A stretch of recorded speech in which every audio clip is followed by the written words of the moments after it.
అసలు ఏంటి మీ ప్రాబ్లం ఏంటి? పెన్షన్‌లో సచివాలయం కాడికి వచ్చి తీసుకోవాలంటున్నారండి. మా పెద్దనాన్నగారు గాని, మా మేనమామ గారు మా ఇంట్లో 2 పెన్షన్‌లు ఉన్నాయండి. 2 పెన్షన్‌లో కూడా వాళ్ళు లెగలేరండి, నడవలేరు. వాళ్ళు వస్తామంటున్నారు కానీ రావట్లేదు. వీళ్ళేమో కంగారు పడుతున్నారు. ఒకవేళ రాకపోతే కనుక మళ్ళీ పెన్షన్ ఇవ్వరు, వచ్చే నెల కూడా ఇవ్వరని చెప్పి వాళ్ళు కంగారు పడుతున్నారు. వీళ్ళేమో వెళ్ళే పరిస్థితి అయితే లేదు. ఈసీ అయితే ఇంటికెళ్ళి తీసుకోమని చెప్పి ఇంటికెళ్ళి ఇచ్చి రావాలి పెన్షన్ అని చెప్తుంది కానీ వీళ్ళు ఎవరో ఉద్యోగులు ఎవరో రావట్లేదు. ఇంటికి వచ్చి పెన్షన్ ఇచ్చే పరిస్థితి అయితే లేదు ఇక్కడ. సచివాలయం కాడికి తప్పనిసరిగా రావాలని చెప్తున్నారంటండి. అంటే గతంలో ఎంప్లాయీస్ చాలామంది ఉన్నారు కదా, వాళ్ళు ఎంప్లాయీస్ ఉన్నారండి. వాళ్ళు పవన్ కళ్యాణ్ సినిమా టికెట్లు ఇవ్వడానికిను బార్ షాపుల్లో మందు అమ్మడానికి మాత్రమే ఎంప్లాయీస్ ఉపయోగపడుతున్నారు కానీ ప్రభుత్వానికి. కానీ ఈ ముసలి వాళ్ళకి పెన్షన్ ఇవ్వడానికి అయితే కనుక ఎవరికి ఉపయోగపడట్లేదు ఎంప్లాయీస్. వీళ్ళకైతే ఎంప్లాయీస్ లేరు, వాలంటీర్లు తీసేశారని చెప్పడం జరుగుతుంది. సవాళ్ళు పెట్టి రాజకీయం చేస్తున్నారంట, దాని మీద మీరు ఏమంటారు? ఏ సవాళ్ళు అండి? అర్థం కాలేదు. పెన్షన్దారుల మీద సవాల్ లేదు, రాజకీయాలు లేదండి. ఏంటంటే ఆయన దగ్గర డబ్బు లేక అదేమంటే ఇటు తీసుకొచ్చి ఇటు తెలుగుదేశం పార్టీ మీదకి ప్రతిపక్షం పార్టీల మీద వస్తున్నారు. ఇది డబ్బులు లేవు, అయిపోయినాయి. ఎన్నిసార్లు ఎన్ని వేల కోట్లని అప్పులు చేస్తారు, వీళ్ళు మాత్రం ఎంతవరకు చేస్తారు?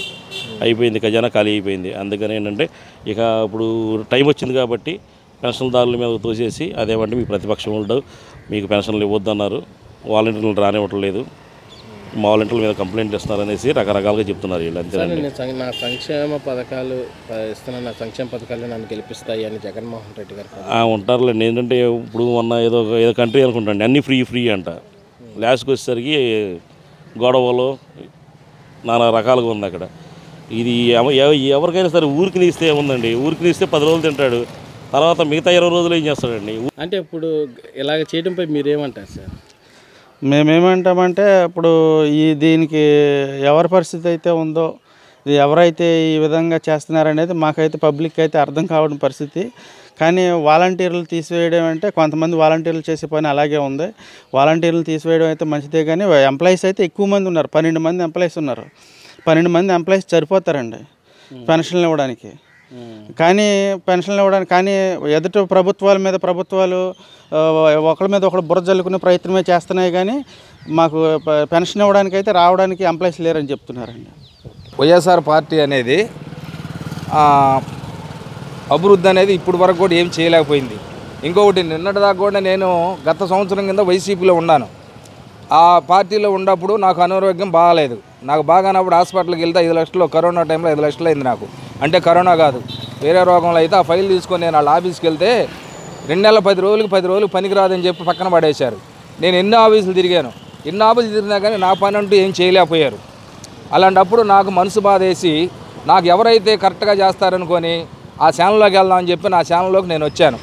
ఏ ఛానల్లోకి వెళ్ళానంటే అభివృద్ధి అసలు ఎవరైతే అయిద్ది, అభివృద్ధి ఎవరు చేయగలుగుతారు, ఈ దేశం నాశనం అయిపోతుంది, ఈ దేశం ఇలాగ ఉందంటే ఇలాగ నాశనం అయిపోతుందంటే కేవలము ఇప్పుడు ఉండ ప్రభుత్వమే, అభివృద్ధి ఏమి లేదు.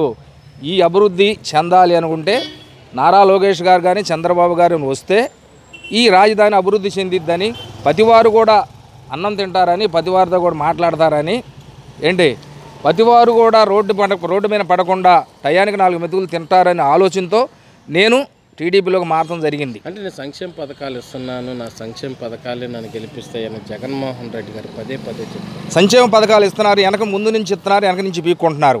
అనేకమైన నిత్యవర్త వస్తువులు వాళ్ళ ఆకాశాన్ని అంటుతున్నాయి. మాకు ఎప్పుడు కరెంటు బిల్లు రాంది, ఇప్పుడు 5,000 6,000 కరెంటు బిల్లు వస్తుంది.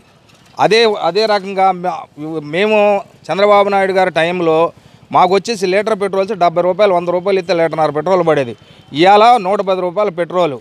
ఇవాళ కందిపప్పు వచ్చి 200 అమ్ముతుంది, చింతపండు వచ్చి 200 అమ్ముతుంది. ఏది కూడా కొనే పరిస్థితులు లేవు. 10 కిలోలు వచ్చి 1800 అమ్ముతుంది.